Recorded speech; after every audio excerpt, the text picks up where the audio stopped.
Good morning, students. It is our second lecture. In our real lecture, we have discussed about the difference between the crystalline and the amorphous solid. This is very important part. Now we will discuss about the types of crystalline solid on the basis of constituent particles. अब constituent particles के base पे हम ये देखेंगे crystalline solid कितने types के होते हैं. First one is ionic solid. Ionic solid, as it reveals from its name, the constituent particles will be ions. Ions are of two types, cations and anions. So what is the force between the cations and the anions, or between the ions? The force will be electrostatic force of attraction or ionic bond, because the ions के बीच में तो जो force होगी वो ionic bond ही होगी. तो now ये ज़्यादा important part नहीं है, लेकिन हमें इनकी definitions वगैरह सब पता होनी चाहिए. तो now the characteristics of the ionic solids, they are hard and brittle, because ionic bond is a strong bond, so it will be hard and brittle. Now have high melting and boiling point. If force of attraction is high, then it will have high melting and the boiling point. So poor conductors in solid state but good conductor in the molten state, these are the ionic solids. Ionic solids मैंने बोला कि poor conductors in solid state. अगर poor conductor solid state में ions कब mobile होंगे, यानी ions कब free होंगे, जब वो मोल्टन स्टेट में होंगे या अपने किसी सॉल्यूशन स्टेट में होंगे. तो अब एज इट इज फॉर्म में कोई भी आयंस मूवेबल नहीं होता, इसलिए पुअर कंडक्टर होंगे जब वो सॉलिड स्टेट में होंगे, और गुड कंडक्टर कब होंगे, जब वो मोल्टन स्टेट में होंगे, यानी पिघले हुए होंगे या लिक्विड स्टेट में होंगे. soluble in all solvent and water. Soluble in all polar solvent बोल सकते हैं, क्योंकि लाइक डिजोल्व्स लाइक, यानी पोलर के अंदर डिजोल्व होंगे, और नॉन पोलर के अंदर. वाटर क्या है, पोलर, और आयंस क्या होते हैं, पोलर नेचर में, तो इसलिए पोलर में. Second one is the metallic solid, because अब आप उसका नाम देखिए मेटेलिक सॉलिड, तो कॉन्स्टिट्यूएंट पार्टिकल्स विल बी, यानी मेटेलिक पार्ट्स होंगे. मेटेलिक पार्ट्स में क्या होता है, मोबाइल इलेक्ट्रॉन और कर्नल. अब कर्नल के बारे में पता होना चाहिए. What is colonel's? Colonel's is the part of an isolated gases atom after losing valence electrons, यानी वैलेंस इलेक्ट्रॉन के लूज होने के बाद जो भी पार्ट बच जाता है, जैसे एन ए की अगर आप कॉन्फ़िगरेशन देखते हो तो क्या होती है, 1s2 2s2 2p6 3s1, यानी 11, यानी 3s में एक इलेक्ट्रॉन है. एक इलेक्ट्रॉन वैलेंस इलेक्ट्रॉन अब ये लूज कर देगा तो चार्ज क्या आएगा, Na पॉजिटिव. लेकिन एक इलेक्ट्रॉन वैलेंस लूज करने के बाद जो इलेक्ट्रॉन चला गया वो तो मोबाइल इलेक्ट्रॉन है, और जो पार्ट बच गया ये क्या है, कर्नल. तो मेटेलिक सॉलिड्स के अंदर जो पार्टिकल्स होंगे, यानी कॉन्स्टिट्यूएंट पार्टिकल्स होंगे, वो क्या होंगे, mobile electron means free electrons and the colonel's. अब ये क्या होंगे, जो भी इनके बीच में फोर्स ऑफ अट्रैक्शन होता है उसको बोलते हैं मेटेलिक बॉन्ड. और इनके एग्जाम्पल आप एज इट इज देख ही सकते हैं, कॉपर एंड निकल. और आयनिक सॉलिड्स के एग्जाम्पल क्या हो सकते हैं, जो आयनिक पार्ट होंगे, जैसे NaCl.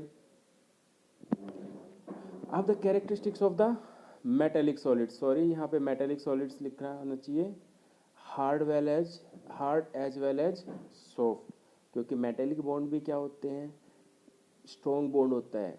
कई बार क्या होता है, मेटेलिक बॉन्ड, जो मेटल कम इलेक्ट्रॉन लूज करने की टेंडेंसी होती है, वहाँ पे वेल बॉन्ड क्या होगा, वीक, यानी सॉफ्ट होगा. वहाँ पे हैव मेटेलिक क्लस्टर, अगर मेटल है तो मेटेलिक क्लस्टर तो होगा ही. Second one, good conductor of heat and electricity. जो मेटल होते हैं वो हीट एंड इलेक्ट्रिसिटी, मैंने यहाँ पे नहीं बोला मोल्टन स्टेट में, क्योंकि इनके पास जो इलेक्ट्रिसिटी होती है या कंडक्टेंस होती है वो किसके कारण होती है, फ्री इलेक्ट्रॉन. और फ्री इलेक्ट्रॉन को ना ही किसी लिक्विड स्टेट की ज़रूरत होती है, ना इसकी मोल्टन स्टेट, यानी इसकी किसी मोल्टन स्टेट की ज़रूरत नहीं होगी, तो वो एज इट इज़ जिस फॉर्म में है उसी फॉर्म में वो क्या इलेक्ट्रॉन लूज कर सकता है. They are malleable and ductile. Malleable जो प्रॉपर्टी होती है मेटल्स की, और डक्टाइल, यानी मेलिएबल क्या होता है, उसको पीट के हम क्या बना सकते हैं, उसकी चादर जो बनाते हैं हम. और जो डक्टाइल प्रॉपर्टी क्या होती है, यानी उनको उससे हम क्या वायर्स बना सकते हैं. अब third is covalent solids. Covalent solids are also known as network solids.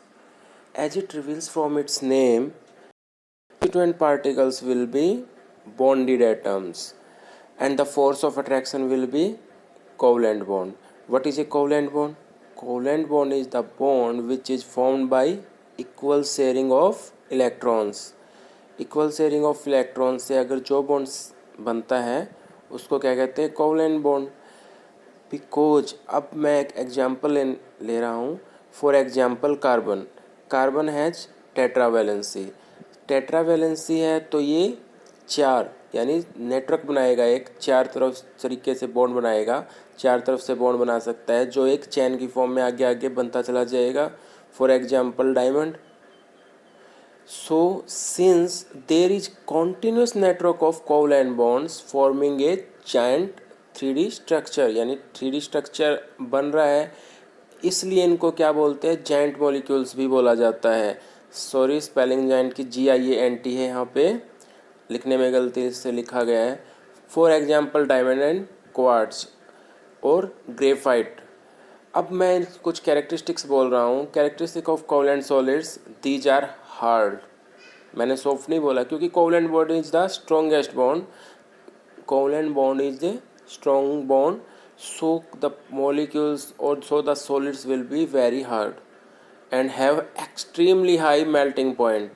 Extremely high क्योंकि कोवलेंट बॉन्ड क्या है? Covalent bond is a very strong bond, so the force of attraction will be very high. So to remove these force of attractions we have to apply a very large force of attraction in form of temperature, so it will have very high melting point. Now it is poor conductors of electricity. It is poor conductor of electricity because it is formed by sharing of electrons. Mostly sharing बीच में होती है तो electrons free नहीं होते इतने, तो इसलिए क्या है यहाँ पे ये पुअर कंडक्टर ऑफ इलेक्ट्रिसिटी है. मैंने अब यहाँ से बोला है graphite is also a covalent solid but it is soft and good conductor of electricity. ये देखो कोवलेंट का ही एक एग्जांपल यहाँ पे एक्सेप्शन में लिया गया जो ग्रेफाइट. ग्रेफाइट क्या है? कोवलेंट सॉलिड है but it is soft because of its typical structure. Typical मतलब ये एक 2D स्ट्रक्चर बनाता है. 2D स्ट्रक्चर जो लेयर्स की फॉर्म में एग्जिस्ट करता है ग्रेफाइट, और इन लेयर्स के बीच में एक weak van der Waals force of attraction होती है. Weak van der Waals force of attraction है तो ये जो लेयर्स है आपस में एक दूसरे के ऊपर स्लिप करती है. अब स्लिप करती है तो इसीलिए जो ग्रेफाइट का नेचर है वो स्लिपरी भी होता है. ठीक है.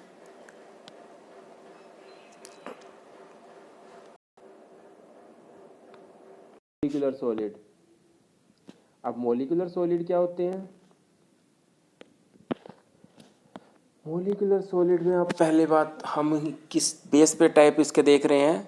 कॉन्स्टिट्यूएंट पार्टिकल्स के बेस पे. अब कॉन्स्टिट्यूएंट पार्टिकल्स के बीच में है तो मोलिकुलर सॉलिड में सबसे पहले कॉन्स्टिट्यूएंट पार्टिकल्स देखेंगे. Constituent particles will B molecules, और अगर मोलिक्यूल्स है उसकी वैलेंसी कंप्लीट रहती है. अब उसकी वैलेंसी कंप्लीट है तो इसका मतलब वो कहीं पे भी बॉन्ड बनाने की टेंडेंसी नहीं रखेगा. अब जिनके बीच में टेंडेंसी नहीं होती उनके बीच में एक फोर्स ऑफ अट्रैक्शन होता है.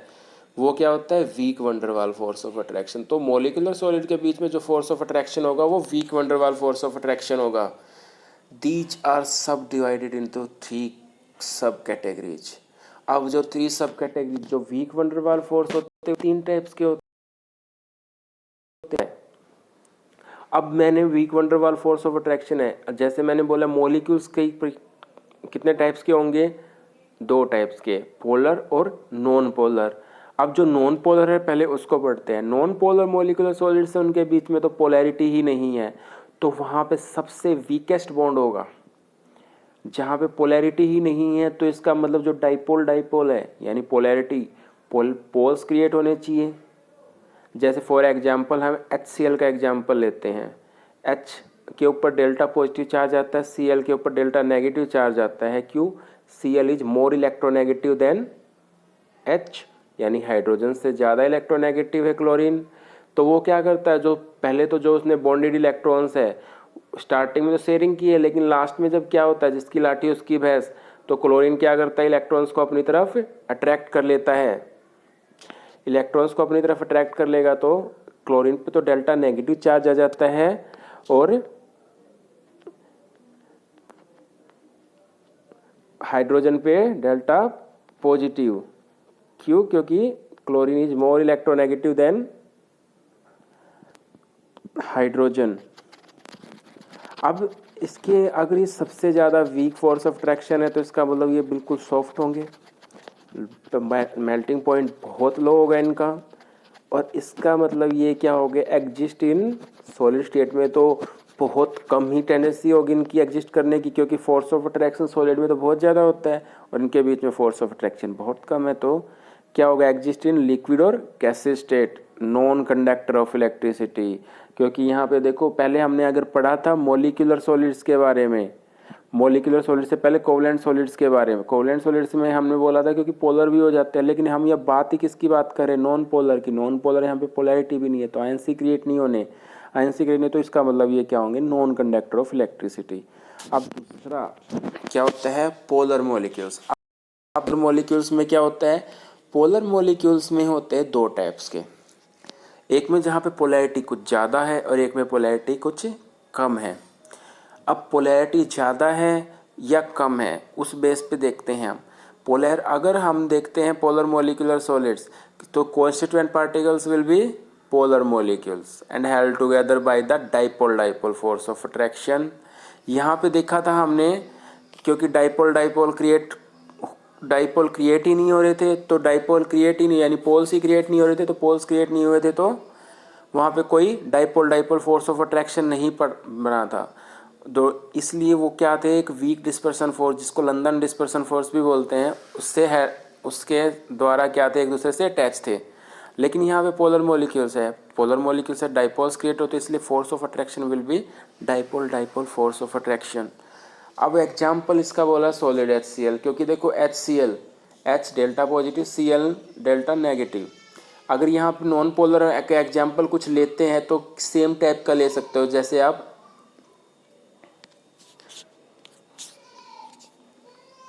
H और H, अब ये दोनों सेम है, अगर इसमें अगर इलेक्ट्रॉन बीच में, तो दोनों की तरफ क्या है, क्योंकि दोनों सेम इलेक्ट्रोनेगेटिव है, तो इलेक्ट्रॉन बीच में ही पड़े रहेंगे, यहाँ पे ना डेल्टा पॉजिटिव चार्ज आएगा ना डेल्टा नेगेटिव चार्ज आएगा किसी पे, ठीक है।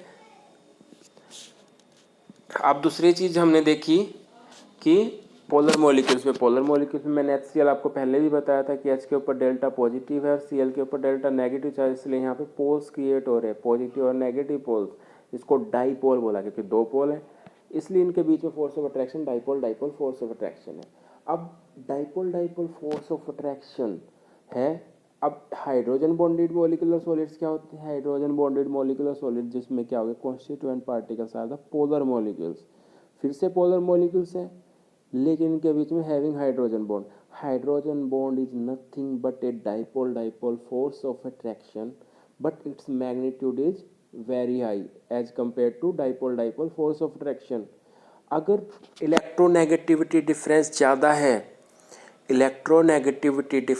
ज़्यादा है, तो जो पोल्स क्रिएट होने की प्रोबेबिलिटी है वो बहुत ज़्यादा होगी, और पोल जो क्रिएट होंगे, यानी नेगेटिव और पॉजिटिव जो चार्ज क्रिएट होंगे, वो क्या होंगे, मैग्नीट्यूड में ज़्यादा होंगे, और उसी मैग्नीट्यूड, यानी एक मैग्नीट्यूड अगर ज़्यादा होगा तो उसको नाम दिया गया hydrogen bond.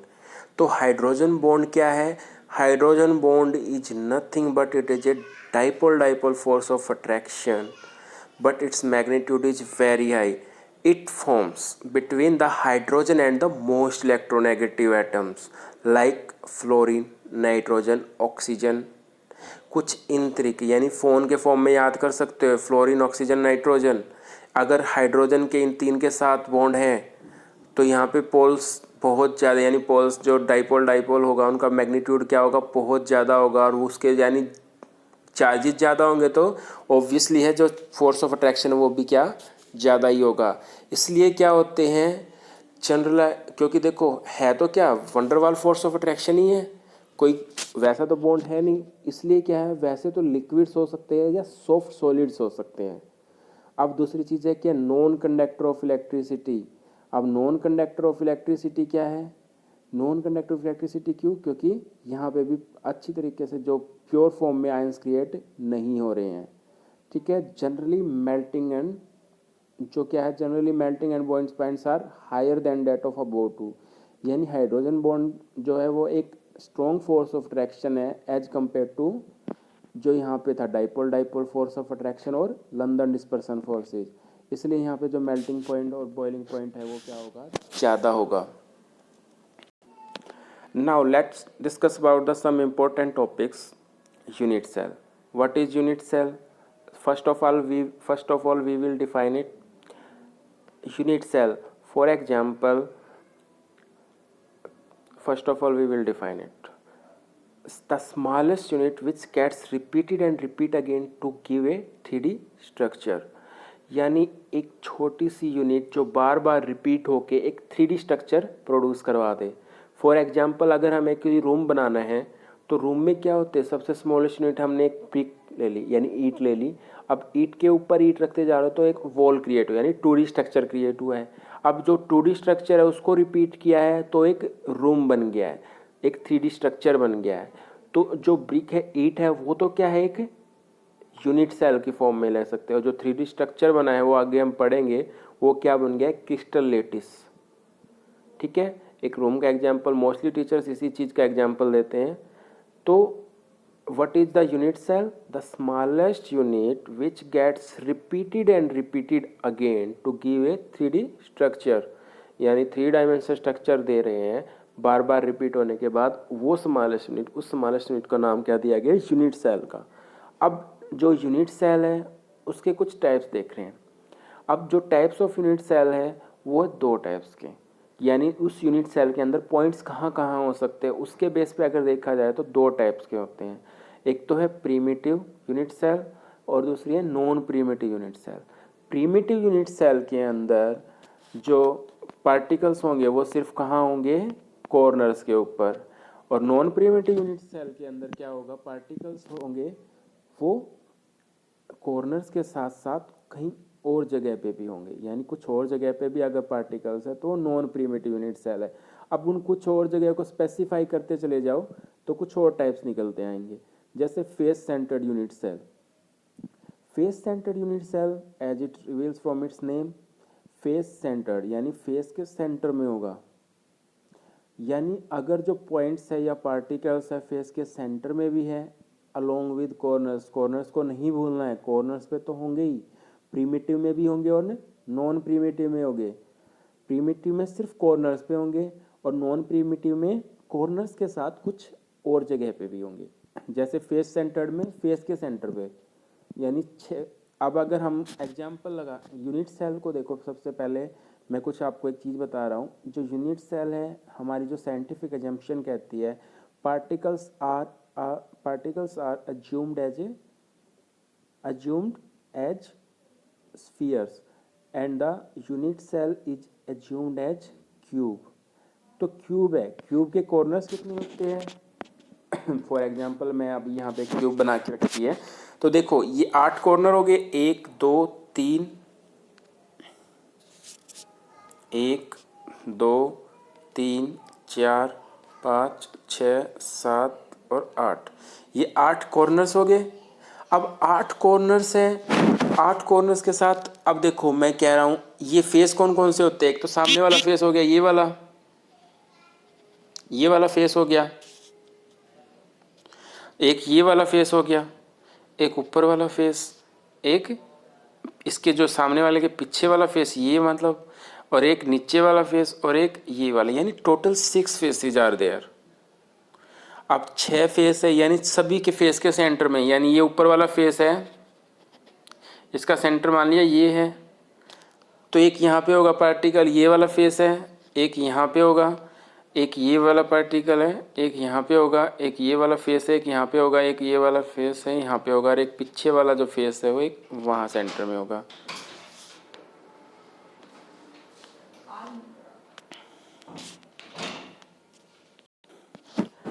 Second is body centred unit cell. Body centre यानी बॉडी के सेंटर के बीच में, for example centre of our body is the our nucleus. तो हर एक बॉडी यानी क्यूब का भी एक बॉडी सेंटर होगा, तो यानी बॉडी सेंटर के साथ साथ कॉर्नर्स पे अगर पार्टिकल है तो उसको बोलते हैं body centred unit cell. End centred, end क्या होते हैं, एक दो ही एंड होते हैं ना, यहाँ से अगर स्टार्ट करें फॉर एग्जाम्पल,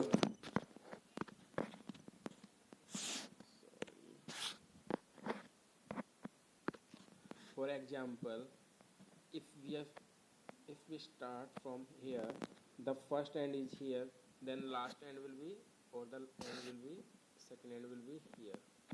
यानी फ्रंट फेस पे है तो सेकंड फेस पे, यानी आगे वाले फेस पे है तो पीछे वाले फेस पे, इस वाले फेस पे है तो इस वाले फेस पे, यानी लेफ्ट राइट अप डाउन। ठीक है, ये दो एंड है, यानी आगे वाला किया है तो पीछे वाला, साइड लेफ्ट वाला किया है तो राइट वाले फेस पे होंगे, ऊपर वाला किया है तो नीचे वाले फेस पे। अगर इस तरीके से हैंड पे है तो पार्टिकल्स उसको बोलते हैं एंड करेंगे। जब इसके पार्टिकल्स निकालेंगे कि इन यूनिट सेल के अंदर पार्टिकल्स कितने होते हैं, तब वो और अच्छी तरीके से एक बार बता देंगे। कोई आगे है एज सेंटर्ड।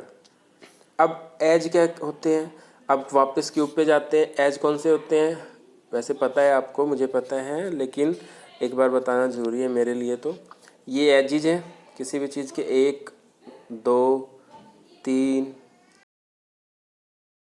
हो गए, यानी किनारे, 5 6 7 8 9 10 11 और एक 12, यानी ये 12 एजिज हैं। तो अगर एज है, यानी एज का सेंटर कौन सा होगा, एज का सेंटर कौन सा होगा, ये वाला। इस एज का सेंटर, इस एज का सेंटर ये, इस एज का सेंटर ये, यानी हर एक एज के सेंटर के अगर ऊपर भी पार्टिकल हो तो उसको बोलते हैं edge centred unit cell.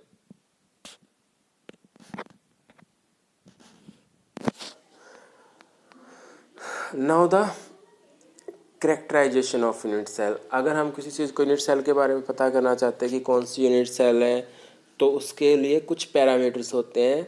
We have 2 parameters. First one is the axial length और the edge length, second one is the axial angle. The length along the x-axis is assumed as A. The length along y-axis is assumed as B, and the length along z-axis is assumed as C. The angle between the x-axis and the y-axis is gamma. Angle between the x-axis and the z-axis is the beta, and angle between the y-axis and z-axis is the alpha. यानी देखो, A और B के बीच में या x और y के बीच में अल्फा बीटा गामा, ठीक है, x y z, यानी x और y आगे तो अल्फा बीटा छोड़ दो, गामा आएगा एंगल। x एक्सिस और z एक्सिस के बीच में अगर देखा जाए x और z आ गया, यानी y नहीं आया, और बीच में कौन सा था, y या बीटा, तो यहाँ पे बीटा एंगल हो गया। और y और z के बीच में अगर देखा जाए तो कौन सा एक्सिस नहीं आई, x, और x स्टार्टिंग से अल्फा, तो इनके बीच में अल्फा।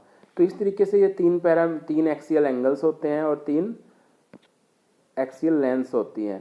इनके बेस पे अगर देखा जाए तो types of the crystal lattice on the basis of the axial length and the axial angle.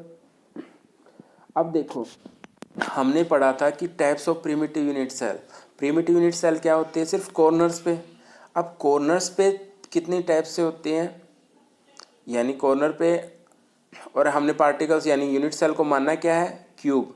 अब क्यूब में देखो, क्यूब में देखो, ये होगी एक्स एक्सिस के अलोंग इसकी लेंथ क्यूब। वैसे अगर देखा जाए क्यूब क्या होता है, जिसकी तीनों साइड क्या होती है, बराबर। मान लिया ये क्यूबिकल स्ट्रक्चर नहीं है, यानी क्यूब नहीं है, यानी ये क्या है, क्यूबॉइड है। क्यूबॉइड तो यानी जिसकी क्या हो, तीनों साइड से अलग अलग भी हो सकती है। अगर तीनों साइड बराबर हैं तो क्या हो जाएगी, ये क्यूब हो जाएगी। अभी हमें नहीं पता ये क्यूब है, हम मानते हैं इसको क्यूबॉइड। अगर एक्स एक्सिस के लॉन्ग लेंथ हमने मानी थी ए, वाई के अलॉन्ग बी और जेड के अलॉन्ग सी। अगर ये तीनों साइड्स क्या है, बराबर है, यानी A is equal to B is equal to C, और एंगल्स क्या है, यानी जो अल्फा बीटा और गामा है, यानी के बीच में जो एक्स एक्सिस है और वाई एक्सिस और जेड एक्सिस के बीच में जो एंगल है वो 90 डिग्री है।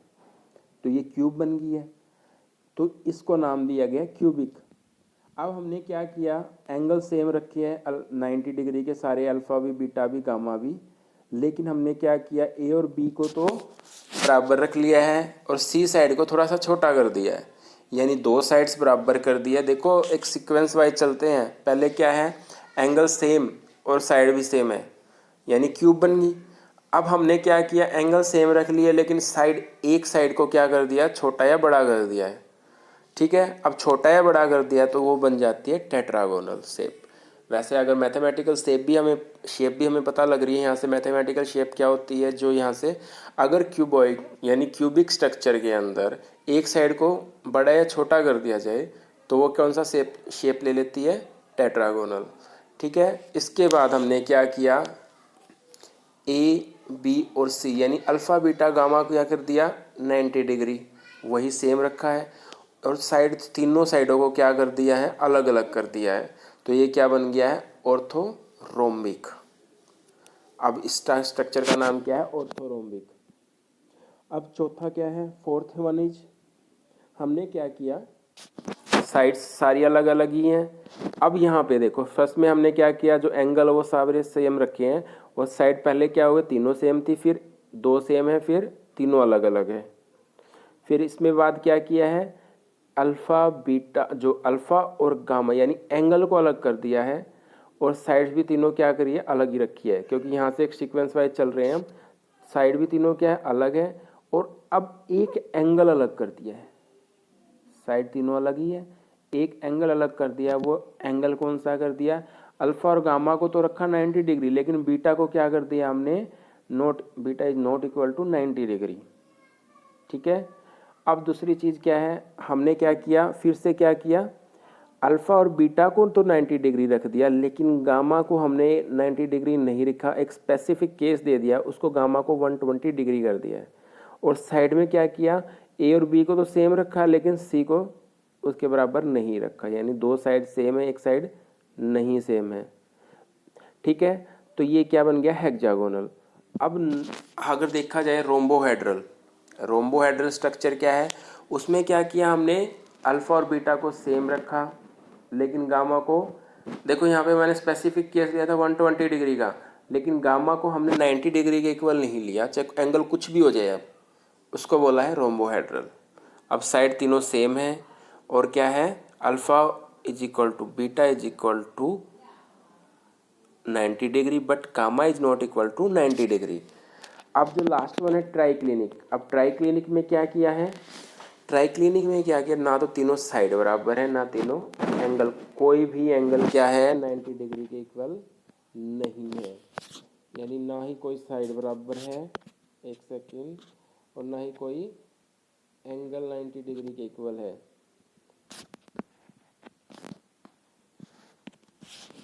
तो इसको बोला गया ट्राइक्लिनिक।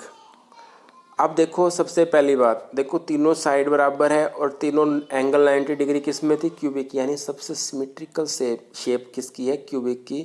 और जिसमें तीनों साइड भी बराबर ना हो और तीनों एंगल भी बराबर ना हो, 90 डिग्री के ना हो, तो ये सबसे अनसिमेट्रिकल शेप या एसिमेट्रिकल शेप है, और सबसे लीस्ट सिमेट्रिकल है। तो क्वेश्चन आ सकते हैं, which one is the most symmetrical shape and which one is the least symmetrical shape. अब हमने बोला था यूनिट सेल के बीच में डिफरेंस, यूनिट सेल क्या थी, the smallest unit which gets repeated and repeated again to give a 3D structure. Now we will discuss about the crystal lattice और द स्पेस लेटिस। अब जो 3D स्ट्रक्चर बन गया है स्मॉलेस्ट यूनिट यानी unit cell के बार बार repetition से, अब उसके बारे में थोड़ा सा स्टडी करते हैं। ठीक है, अब जो भी क्रिस्टलाइन सॉलिड्स हैं हमें पता है उनके बीच में रेगुलरली अरेंज होते हैं जो पार्टिकली, क्योंकि crystalline solids are those solids in which particles are the regularly arranged. अब जो पार्टिकल्स रेगुलरली अरेंज है, जो पार्टिकल्स हैं जहाँ पे भी हैं उनको नाम दिया गया है उन पॉइंट्स का। ठीक है, ये जो भी पार्टिकल्स हैं उनको नाम दिया गया है पॉइंट्स का, और ये पॉइंट्स कहाँ कहाँ हैं उनको अगर मिला दिया जाए तो ये बन जाता है 3D लेटिस यानी क्रिस्टल लेटिस। ठीक है, मैंने डेफिनेशन लिखी है, the 3D structure which is formed by the repetition of the unit cell. और यूनिट सेल की डेफिनेशन देखी थी, the smallest unit which gets repeated and repeat again to give a 3D structure. अब उसको reverse कर दो, the 3D structure which is formed by the repetition of the unit cell, क्या बन जाता है? Crystal lattice. अब देखो 2D लेटिस। 2D लेटिस क्या है? अब देखो पहले बात 3D है, 3D से पहले तो 2D बना होगा। अब सबसे पहले हम अगर हम we if you want to know about the 3D structure, we have to know about the we have to come to know about the 2D structure. So we are discussing about the 2D या 2 dimensional lattice. तो what is the 2D lattice? अब 2D lattice क्या होते हैं? Irregular arrangement of particle in a plane, यानी plane ही तो होता है 2 डायमेंशन, यानी किसी प्लेन क्या होता है 2 डायमेंशन, स्पेस क्या होता है 3 डायमेंशन, लीनियर यानी लाइन क्या होती है 1 लाइन यानी 1 डायमेंशन, पॉइंट क्या होता है जिसकी कोई डायमेंशन ही नहीं है। ठीक है। अब देखो 2 डायमेंशन क्या होते हैं? 2 डायमेंशन यानी 2 डायमेंशन लेटिस कितने टाइप्स के, अगर जो हमारी केमिस्ट्री के अंदर यूजफुल है, होते तो बहुत टाइप्स के हैं, ऐसे है नहीं, जो हमारी यूज केमिस्ट्री में बनते हैं या यूजफुल है उनके हम एग्जाम्पल पढ़ रहे हैं। स्टार्टिंग है स्केयर लेटिस। देखो पार्टिकल्स ये हैं, ये पार्टिकल्स चले हुए हैं ऐसे। अगर पार्टिकल्स इस तरीके से फॉर्म करें कि एक स्केयर बन जाए, जैसे यहाँ पे बन गया है, ये स्केयर बन गया है तो इसको बोलते हैं स्केयर लेटिस। अगर रेक्टेंगुलर फॉर्म में आ जाए, ये बन गया रेक्टेंगुलर यानी साइड्स बराबर नहीं होती, तो ये क्या होता है रेक्टेंगुलर लेटिस। अगर पैरेललोग्राम यानी साइड्स तो सारी इक्वल हो जाए, यानी पैरेललोग्राम मतलब आप आमने सामने की जो साइड्स है वो क्या होगी पैरेलल होंगी। ठीक है। अगर पैरेललोग्राम पैटर्न में आ जाए तो वो क्या होगा पैरेललोग्राम। रोम्बिक क्या होगा? यानी square with have a centre point. ठीक है। अब इसको बोलते हैं रोम्बिक। और हेक्सागोनल यानी हेक्सागोनल फॉर्म पैटर्न में होगा, रोम्बिक रोम्बिक पैटर्न में। इस टाइप से अगर स्केयर लेटिस है या ये 2 डायमेंशनल लेटिस है, इन्हीं की रिपीटेंस से 3D स्ट्रक्चर बनेगा। ठीक है। अगर स्केयर बार बार में रिपीट कर रहा है तो क्यूबिक स्ट्रक्चर देगा। पैरेललोग्राम बार बार रिपीट कर रहा है तो क्या होगा, एक फिर से क्यूबिक दे सकता है। हेक्सागोनल HCP हेक्सागोनल जो बोलते हैं आगे, तो इन्हीं के रिपीटेशन जो 3D स्ट्रक्चर बनते हैं वो हमें बाद में पढ़ने हैं। उनके बीच में जो जो पैकिंग होती है, पैकिंग एफिशिएंसी के बारे में पढ़ेंगे, बाद की बात है वो।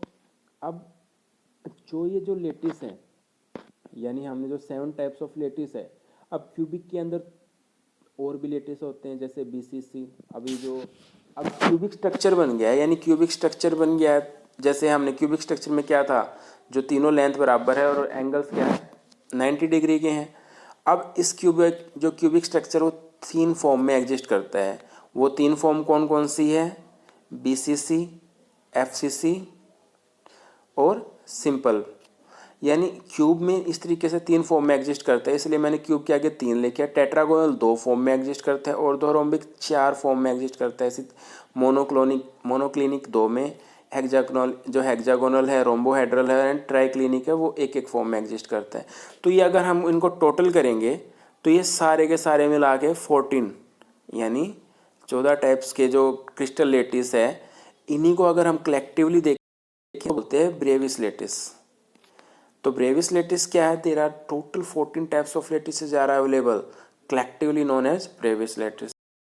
जो 3D क्रिस्टल लेटिस हमने पढ़ी लिया, regular arrangement of the constituent particles in 3D space. अगर 3D में आ जाए तो 3D क्रिस्टल लेटिस, 2D में तो 2D। अब देखो सबसे जो मेन इंपॉर्टेंट है हम निकालते हैं यहाँ से, क्वेश्चन बहुत आते हैं, जो contribution of particle at different places. अब सबसे पहले हम डिफरेंट प्लेसेस पे क्या देखेंगे, कंट्रीब्यूशन कितना है किसी पार्टिकल का। हमने देखा था जो एजम्पशन हमारी क्या थी, जो particles are assumed as sphere and the unit cell is assumed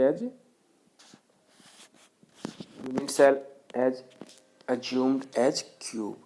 अब देखो कंट्रीब्यूशन हमने यूनिट सेल बनाई कोई भी, यूनिट सेल में हमने सबसे पहले देखते हैं कॉर्नर। ध्यान से देखना कॉर्नर में क्या है, 1 2 3 4 5 6 7 8, यानी 1 2 3 4 5 6 7 8, यानी देयर आर 8 कॉर्नर्स। अब जो 8 कॉर्नर्स हैं, अब मैं पहले सारी चीज़ें बता देता हूँ। फेस, अगर फेस के बारे में देखा जाए तो एक ये ऊपर वाला फेस एक हो गया, इधर वाला फेस यानी 2, 3, 4, अब ये फिर से सामने वाला 5 और ये पीछे वाला 6, यानी ये 6 फेसेज है। There are 6 faces. और एजेस देखे जाए तो 1, 2, 3, 4। इसी तरीके से अगर देखा जाए तो देयर आर 12 एजेस। तो हमें पता है there are 12 edges, 6 faces and the 8 corners are 8 corners. Now what we have to do, हम सबसे पहले we will find out the contribution at different places. अब फर्स्ट कॉर्नर,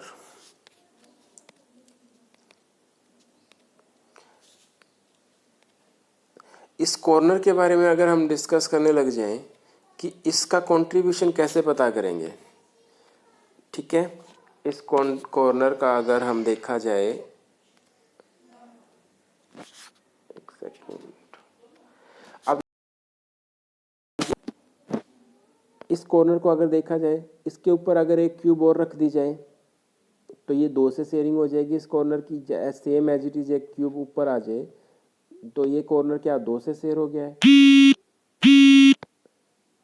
अगर इस साइड आ जाए तो ये सेम नीचे ही 3 से, अब इसी क्यूब के ऊपर कर दें तो 4, ठीक है। अब सामने कर दें 5, अब इसी के ऊपर रख दें 6,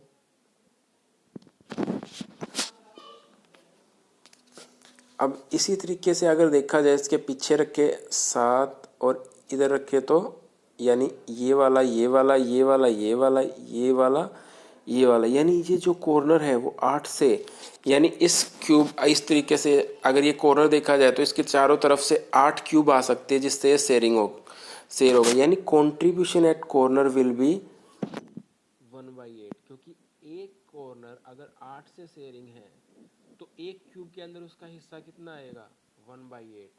अब माचिस को रख के देखना, उसको किस एक कॉर्नर पकड़ लेना उसको, उसके चारों तरफ आप माचिस लगा के देखना, नीचे भी रख सकते हो उसके, ठीक है। तो ये जो कॉर्नर होगा ये 8 माचिसों के कॉर्नर से बीच में आएगा, तो इसको बोलते हैं कंट्रीब्यूशन। यानी 8 जो यूनिट सेल के अंदर एक कॉर्नर शेयरिंग में यानी कॉमन है, तो हर एक क्यूब के अंदर उसका हिस्सा कितना जा रहा है 1/8, ठीक है। तो इसी तरीके से हम एजेस का देखने लग जाएं, एज कितने से आता है, एक एज ये है, जैसे ये एक एज हो गया, अब इसकी साइड एक क्यूब आ गई ये वाली, ठीक है। इसी के ऊपर 2, ये 3 और एक ये खुद है 4, यानी एक एज कितने से शेयर है 4 से। अब 4 से शेयर है तो इसलिए इसका कंट्रीब्यूशन कितना होता है 1/4। अब फेस का देखते हैं, एक फेस ये है, ऊपर वाला देख लेते हैं। अब ये फेस है, इसके ऊपर एज इट इज एक क्यूब और रख दो, यानी एक फेस ये हो गया, इसके ऊपर रखिए एक क्यूब 2, यानी एक फेस 2 क्यूब से यानी 2 यूनिट सेल से शेयरिंग में। अब और ये फेस किसी और से शेयर हो सकता है, नहीं हो सकता, क्यों, क्योंकि पूरा फेस शेयर करना है तो नहीं हो सकता। तो इसका मतलब जो फेस पे कंट्रीब्यूशन होता है वो 1/2 होता है। मैंने यहाँ पे लिखा है contribution at corners will be 1/8, contribution at face will be 1/2 and the contribution at edge will be 1/4 and contribution at body centre यानी इनसाइड द बॉडी ऐसा कोई भी यूनिट सेल दूसरी ऐसी नहीं होगी जो उसके बॉडी के इनसाइड उसको शेयर यानी टच करे, तो इसलिए उसका कंट्रीब्यूशन बॉडी सेंटर के अंदर कंप्लीट होता है 1, पूरा का पूरा बॉडी के अंदर, इसलिए उसका पूरा का पूरा जो कंट्रीब्यूशन है 1 होता है। अब देखो मैंने निकाले number of atoms in a simple cubic unit cell. What is simple cubic unit cell और primitive unit cell? Simple cubic unit cell is the unit cell in which the particles are present at corners only। अगर corners पे particles हैं तो क्या होगा, वो क्या होते हैं सिंपल क्यूबिक यूनिट सेल। अब क्यों सिंपल क्यूबिक यूनिट सेल के अंदर देखो कॉर्नर्स पे है, तो टोटल नंबर ऑफ कॉर्नर्स कितने हैं 8, और एक कॉर्नर का कंट्रीब्यूशन कितना होता है 1/8।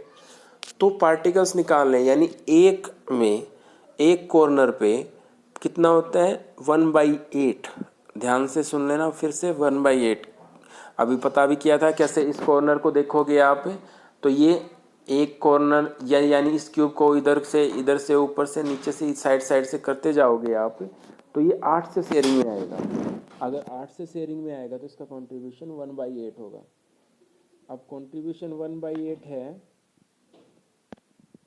तो यहाँ पे अगर हम सिंपल क्यूबिक यूनिट सेल के अंदर अगर पार्टिकल्स निकालने लग जाएंगे तो total number of corners are 8, the contribution at each corner will be 1/8।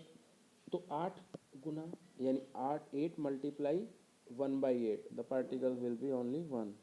तो सिंपल क्यूबिक यूनिट सेल के अंदर पार्टिकल 1 होता है।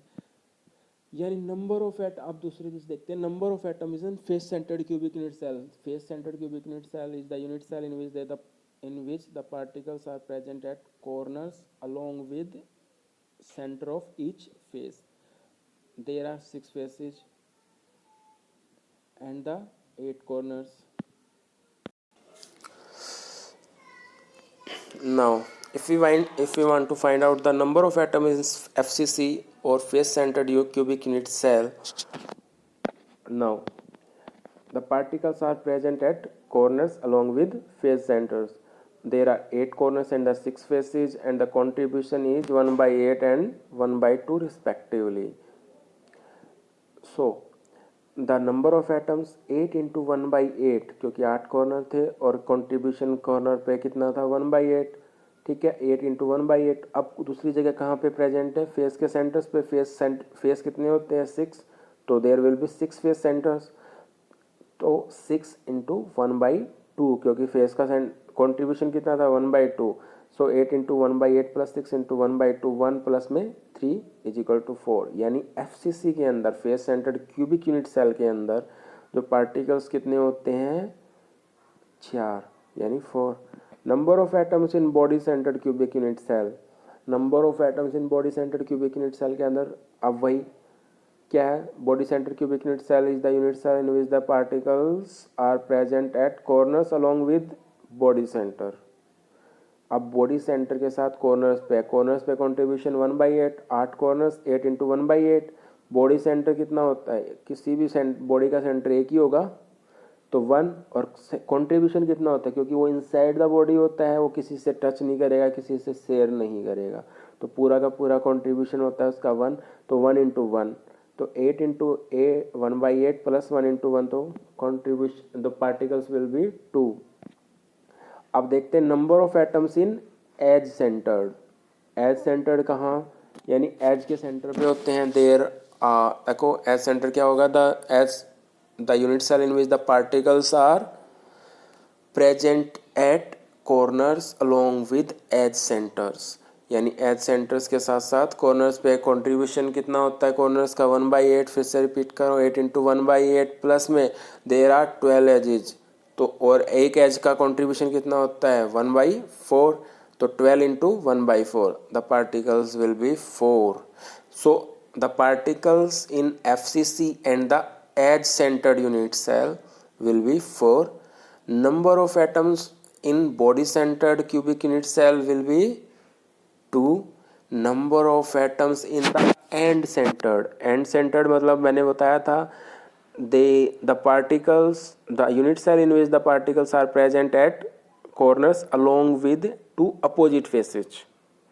मैंने बोला 2 opposite face, क्योंकि अगर सामने वाला फेस ले लिया तो एंड दूसरा उसका कौन सा होगा, पीछे वाला।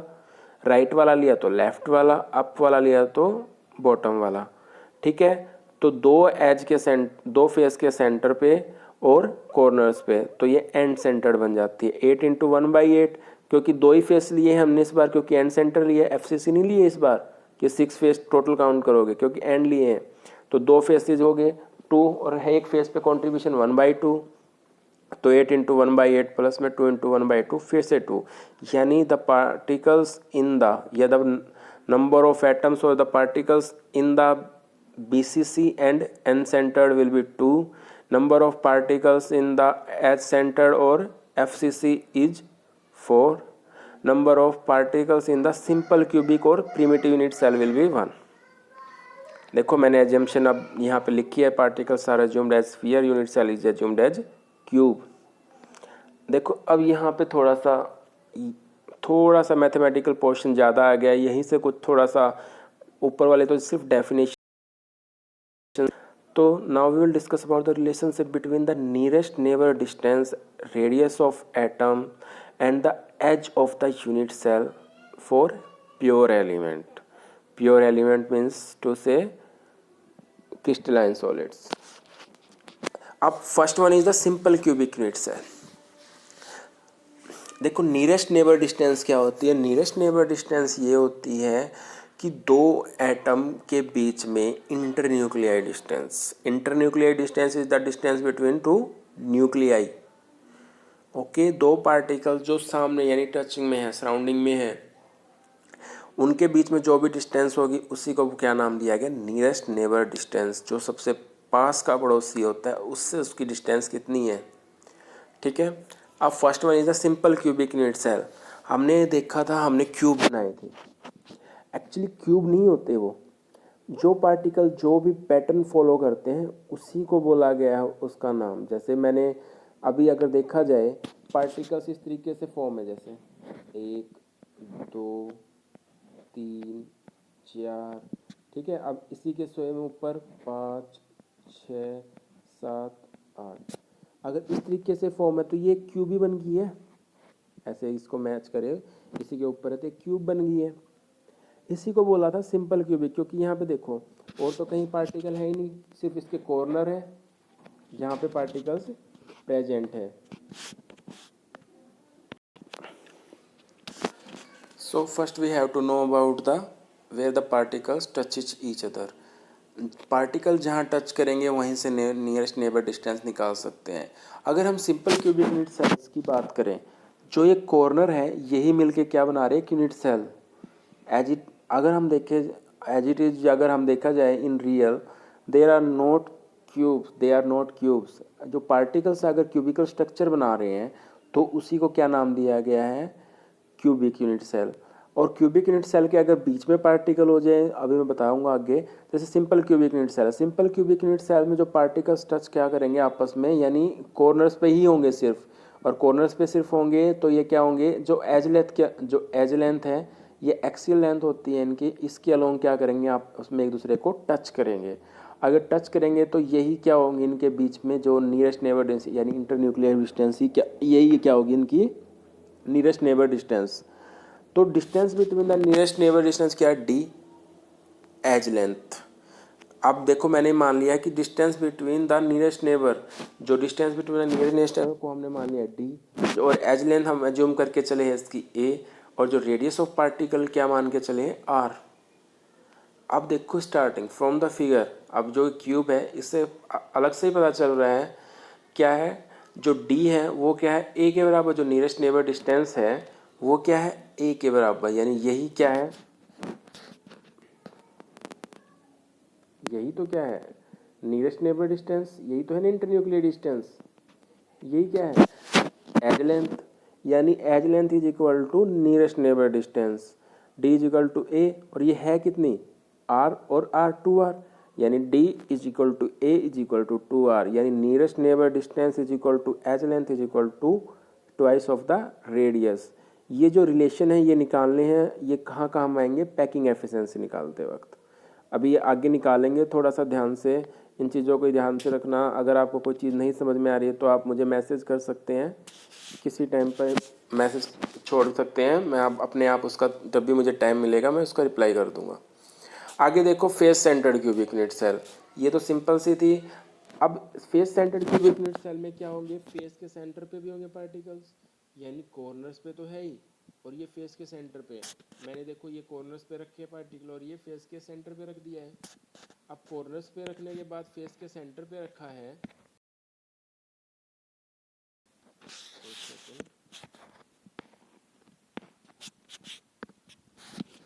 अब देखो कॉर्नर्स पे है पार्टिकल, यहाँ पे भी होगा और यहाँ पे भी होगा. मैंने जस्ट एक रफ सा डायग्राम बना के ये दिखाया है कि पार्टिकल्स कहाँ टच करेंगे, फेस डायगोनल पे. क्योंकि पार्टिकल देखो बनाया है कुछ ऐसा है, ये जो पार्टिकल्स है कुछ इस तरीके से हैं, ये बनाया है इस तरीके से। अगर कोई पार्टिकल्स रिपीट करके बना रहा है स्ट्रक्चर तो ये बन गया FCC, यानी यहाँ पे फेस के सेंटर में है, ये कॉर्नर है, यहाँ पे बीच में होगा, फिर ये और ये, फिर से बता रहा हूँ, तो ये एक कॉर्नर पे तो है ही सभी जगह पार्टिकल्स, ये कॉर्नर से यहाँ पे पार्टिकल हैं, ये 8 कॉर्नर हो गए, इनके साथ साथ क्या फेस के सेंटर पे, और फेस के सेंटर पे है तो ये क्या करेंगे आपस में टच करेंगे।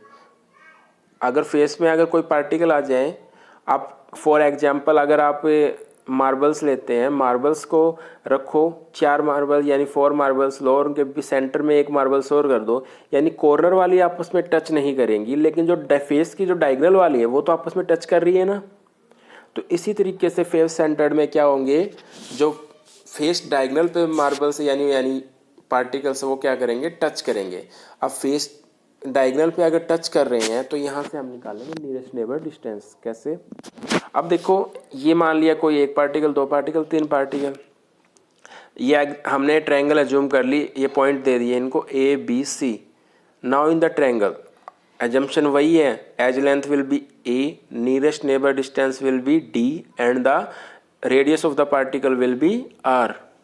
ठीक है, अब देखो यहाँ पे जो नियरेस्ट नेबर डिस्टेंस, यहाँ पे पूरी AC तो नहीं है क्योंकि बीच में एक पार्टिकल है, तो ये वाली डिस्टेंस होगी ना नियरेस्ट नेबर डिस्टेंस, यानी AC का हाफ, यानी AC का हाफ ही क्या है, नियरेस्ट नेबर डिस्टेंस। तो AC निकाल लें तो हमें पता लग जाएगा कि नियरेस्ट नेबर डिस्टेंस क्या, उसका हाफ कर देंगे। अब देखते हैं इन ट्रायंगल, हमने इसको पॉइंट दे दिया है ABC। Now in triangle ABC it is a right angle triangle. ठीक है, because there is angle between the BC and AB is 90 degree, so it will be a right angle triangle. So according to Pythagoras theorem, hypotenuse square is equal to perpendicular square plus base square. So AC square will be equal to BC square plus AB square. अब now AC square क्या है, AC का तो हमें पता नहीं कितना है, तो be equal to AB square plus BC square. AB तो हमें पता है एज लेंथ, और BC क्या है, वही एज लेंथ, और एज लेंथ कितनी मानी है हमने A, तो A square plus A square is equal to 2A square. तो AC स्केयर बराबर है 2A स्केयर, तो AC कितना हो जाएगा, √2A। फिर से ध्यान से सुनो, AC क्या हो गया यहाँ से √2A।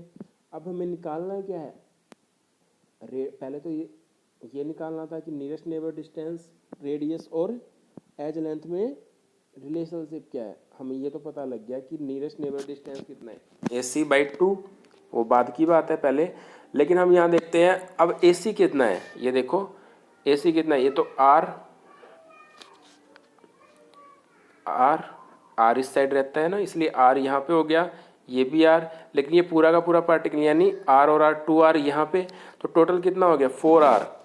तो AC क्या है वैसे 4R, यानी 4R स्केयर बराबर है A square plus A square. 4R का स्केयर कितना हो गया 16R स्केयर बराबर है 2A square. 8R square is equal to A square, तो A क्या आ गया 2√2R, यानी A और R में रिलेशन क्या आ गई हमारी 2√2R। अब देखो A is equal to 2√2R और AC A is equal to 2√2R आ गया है यहाँ से, तो हमें अगर निकालना चाहे तो R क्या हो गया A/2√2। अब जो नियरेस्ट नेबर डिस्टेंस कितनी थी, second, so now we have the relationship between the A and R, edge length and the radius of the particles. Now we will find